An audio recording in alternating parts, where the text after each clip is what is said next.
Hello everyone, my name is Divyansh Gupta. और आप सबको पता है कि हमारा आईजेसओ का न्यूट्रिशन इन एनिमल चैप्टर चल रहा था। उसमें अपन ने अलग अलग टाइप की ग्लैंड्स पढ़ी थी। सलाइवरी ग्लैंड्स होगी थी उसमें। दूसरी अपन ने पढ़ी थी कौन सी, गैस्ट्रिक ग्लैंड्स पढ़ी थी। आज हम थर्ड ग्लैंड की बात करते हैं जो कि है लीवर।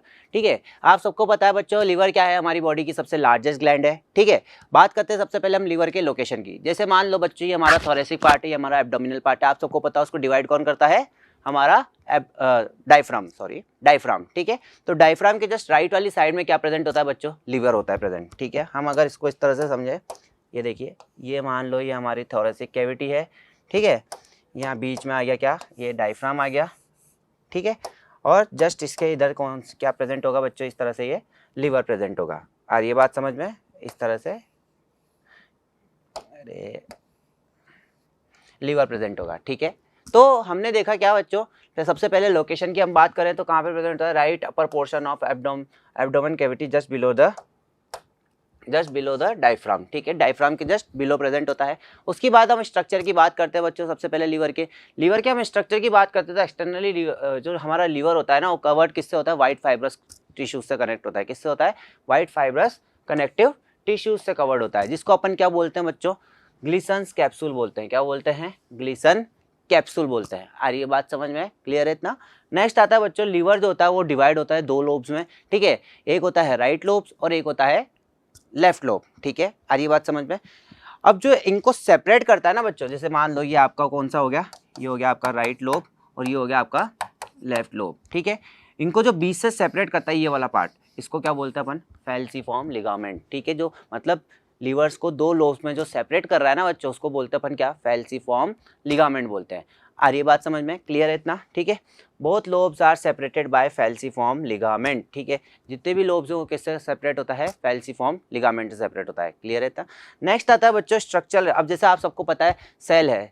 ठीक है, सेल क्या है, structure and functional unit of life है। ठीक है, इसी तरह से बच्चों क्या होता है, जो लीवर होता है ना उसके अंदर भी कुछ सेल्स प्रेजेंट होते हैं। ठीक है, जो कि क्या होते हैं, उसके structure and functional unit of life बोल सकते हैं अपन, जो कि क्या करते हैं, सारे स्ट्रक्चर और फंक्शन को रेगुलेट करते हैं। जैसे हम बोल सकते हैं structure and function unit of liver is lobule.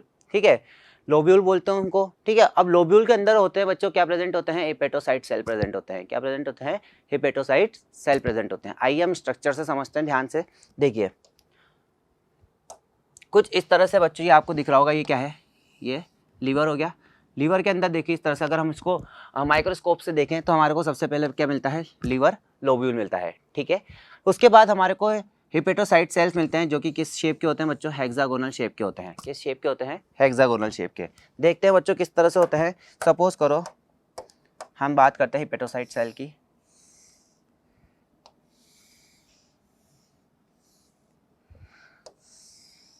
इस तरह से बच्चों इनका क्या होता है, कुछ हेक्सागोनल स्ट्रक्चर होता है। यहाँ पे तीन तरह की नर्व्स आती है बच्चों, एक, ये दो और ये, इस तरह से तीन तरह की नर्व्स आई हुई रहती है बच्चों यहाँ पे।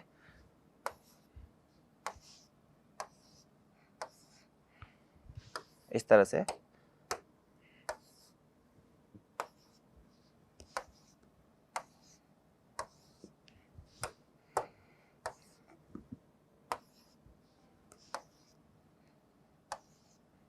हर कॉर्नर्स पे क्या होता है बच्चों, इस तरह से क्या होती है बच्चों, हर तो कॉर्नर्स पे कुछ वेसल्स आई रहती है जो कि अपना अलग अलग फंक्शन क्रिएट करती है। ठीक है, अब हम देखेंगे कि कौन सी वेसल्स होती है। सबसे पहले बच्चों अगर हम बात करते हैं सबसे पहली वेसल्स, ठीक है, उसको बोलते हैं अपन branch of hepatic portal vein. ठीक है, जैसे ये मान लो ये क्या हो गई, branch of hepatic portal vein. ठीक है, दूसरी आती है बच्चों branch of bile duct, branch of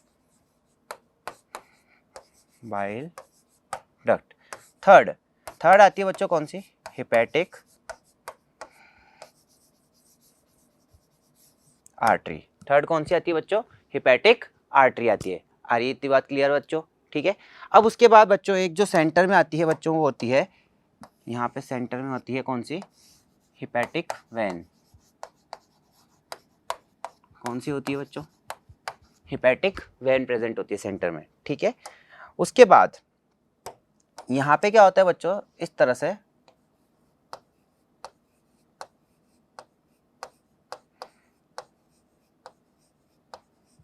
ये देखिए इस तरह से सेंटर में सेल्स प्रेजेंट होते हैं।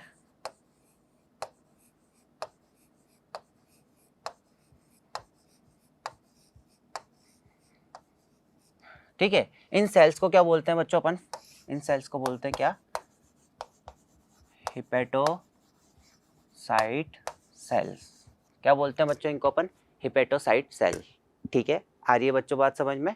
ठीक है, अब आता है बच्चों सबसे पहली चीज कि भाई इनका काम क्या होता है। सबसे पहले हम बात करें, ठीक है, सबसे पहले हम बात करते हैं branch of hepatic portal when. Branch of hepatic portal when जो होती है ना बच्चों, ये कहाँ से आती है? ये आती है बच्चों कहाँ से? हमारे इंटेस्टाइन से आती है। और ये क्या लेके आती है वहां से? न्यूट्रिशन लेके आती है। क्या लेके आती है? न्यूट्रिशन लेके आती है। क्लियर है इतना? दूसरा बच्चों, branch of bile duct. Branch of bile duct simple है बच्चों, जो यहाँ पे बाइल जूस बनता है ना, वो कौन लेके जाता है? Branch of bile duct carry bile juice. ठीक है, नेक्स्ट आता है बच्चों ब्रांच ऑफ हेपेटिक आर्टरी। अब आर्टरी है तो ऑब्वियस सी बात है क्या लेके आएगी बच्चों? ये ब्रिंग्स ऑक्सीजनेटेड ब्लड। तो ये क्या करती है आर्टरी? ऑक्सीजनेटेड ब्लड को लेके आती है। क्लियर है बच्चों इतना? अब नेक्स्ट आता है बच्चों हेपेटोसाइट सेल। हेपेटोसाइट सेल क्या करते हैं बच्चों? बाइल जूस का फॉर्मेशन करते हैं। ये क्या करते हैं? बाइल जूस का फॉर्मेशन। ठीक है, अब उसके अलावा बच्चों एक और चीज अगर हम देखें तो यहाँ पे कुछ सेल्स प्रेजेंट होते हैं इस तरह से, ऐसे इस तरह से कुछ सेल्स प्रेजेंट होते हैं बच्चों यहाँ पे इस तरह से। ठीक है, इन सेल्स को क्या बोलते हैं अपन बच्चों? कफर सेल्स बोलते हैं। क्या बोलते हैं? कफर सेल्स बोलते हैं। आ रही है बात समझ में? कफर सेल्स का मेन काम क्या होता है बच्चों? ये क्या होता है? फैगोसाइटिक इन नेचर होते हैं। फैगोसाइटिक नेचर के होते हैं। ठीक है, मतलब जितना भी टॉन, WBC हो गया, RBC हो गया, या बैक्टीरिया वगैरह आ जाते हैं बच्चों, उनको क्या करते हैं? ये डाइजेस्ट कर लेते हैं। क्या करते हैं बच्चों? उनको ये डाइजेस्ट कर लेते हैं। ठीक है, तो बच्चों आपको क्लियर हुआ होगा कि मतलब किस तरह से लिवर लोब्यूल होता है, उसका अपन ने स्ट्रक्चर देखा है, तो उस तरह से हमारे को कुछ स्ट्रक्चर मिला इस तरह का। हर जगह बच्चों, हर कॉर्नर पे यहाँ पे क्या मिलती है हमारे को? कुछ वेन्स देखने को मिलती है। ठीक है, कुछ आर्टरीज देखने को मिलती है। ठीक है, और हर आर्टरी और हर वेन्स का अलग अलग कुछ फंक्शन होता है। ठीक है, बीच में एक और चीज जो रह जाती है बच्चों, वो क्या है? एक कैनाल होती है यहाँ पे, जिसको बोलते हैं अपन बाइल कैनेलिक्यूली। ठीक है, ये जो आपको बीच में जगह दिख रही है ये वाली, ठीक है, इस जगह को अपन क्या बोलते हैं बच्चों? बाइल कैनेलिक्यूली बोलते हैं। ठीक है, बाइल कैनेलिक्यूली क्या करती है? जो ये कफर सेल बाइल जूस रिलीज करती है ना, यहाँ पे मान लो बाइल जूस आ रहा है बच्चों। ठीक है, ये बाइल जूस को लेके कहाँ जाती है बच्चों? ये ब्रांच ऑफ बाइल डक्ट पे लेके जाती है। आ रही है बात समझ में? ठीक है, एक तरह से हम बोल सकते हैं कैनाल है। ठीक है, कैनाल में से बाइल जूस जा रहा है, और बाइल जूस कहाँ जा रहा है? फिर वो ब्रांच ऑफ बाइल डक्ट पे जा रहा है। क्लियर है बच्चों इतना? बोलो भाई, अच्छे से समझ आ रहा है सबको? ठीक है, नेक्स्ट अगर हम बात करते हैं बच्चों, सबसे पहले hepatocyte cell secrete bile juice. Hepatocyte cell जो होते हैं वो क्या सिक्रीट करते हैं? बाइल जूस सिक्रीट करते हैं। उसके बाद जो उसके बीच बीच में मैंने बताया आपको कफर सेल्स होते हैं। ठीक है, वो कैसे होते हैं नेचर में? फैगोसाइटिक इन नेचर होते हैं। ठीक है, जो कि क्या करते हैं?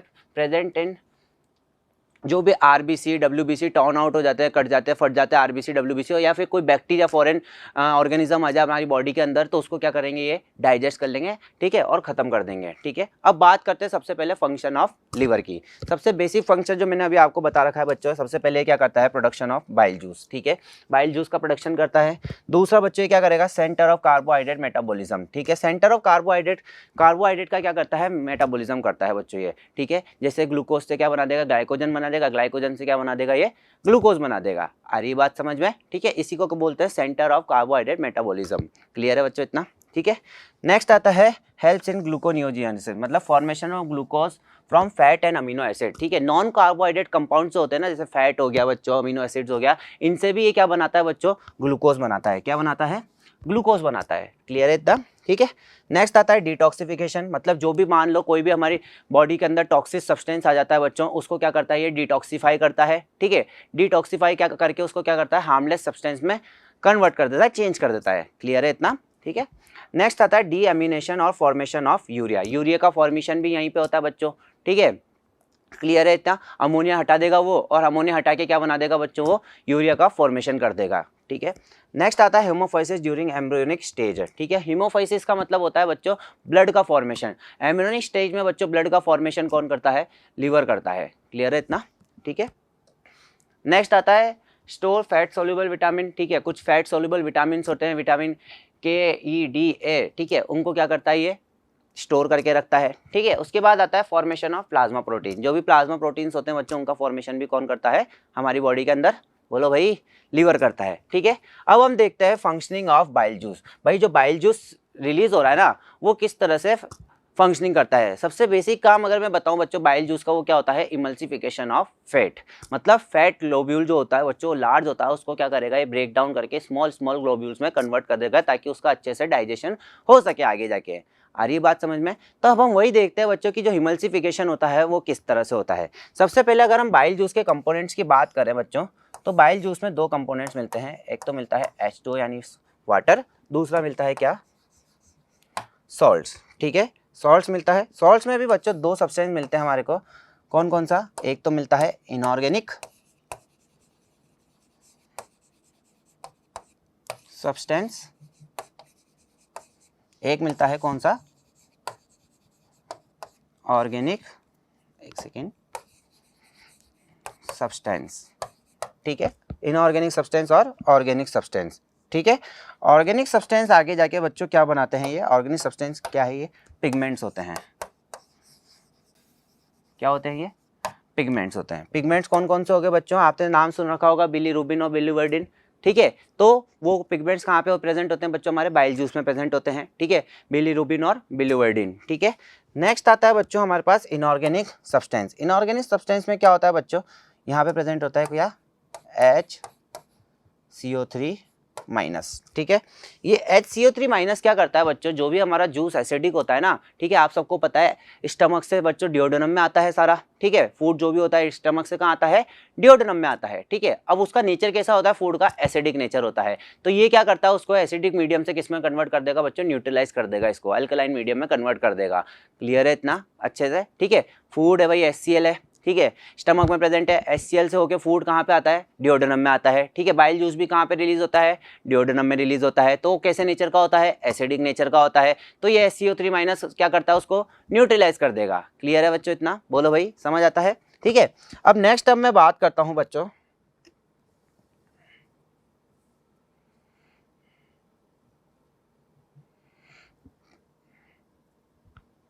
ठीक है, अब यहाँ पे ये ऑर्गेनिक सब्सटेंस में और क्या रिलीज होता है बच्चों, सॉल्ट्स रिलीज होते हैं। सॉल्ट्स कौन कौन से होते हैं बच्चों, एक तो होता है एन ग्लाइकोकोलेट,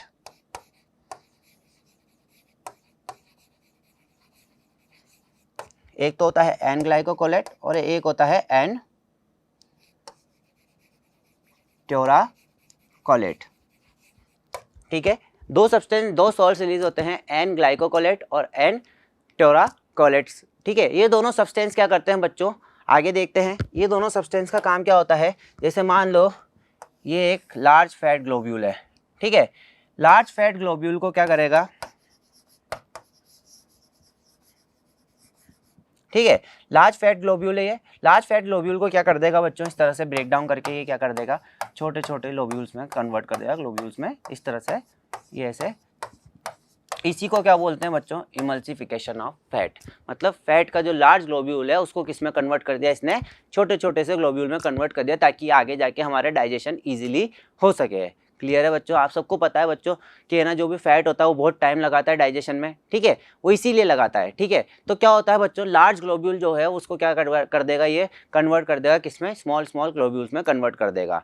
क्लियर है बच्चों इतना। ठीक है, तो हमने किसके बारे में पढ़ा बच्चों, आज लीवर के बारे में पढ़ा। ठीक है, किसके बारे में पढ़ा, लीवर के बारे में पढ़ा। अलग अलग टाइप के जूसेस देखे हमने, अलग अलग हमने इसके फंक्शंस देखे, कौन कौन से सेल्स मिलते हैं वो भी देखे हमने। ठीक है, अब हम नेक्स्ट क्लास में नेक्स्ट ग्लैंड्स के बारे में पढ़ेंगे। ठीक है, तो that's all for today, thank you so much and have a nice day.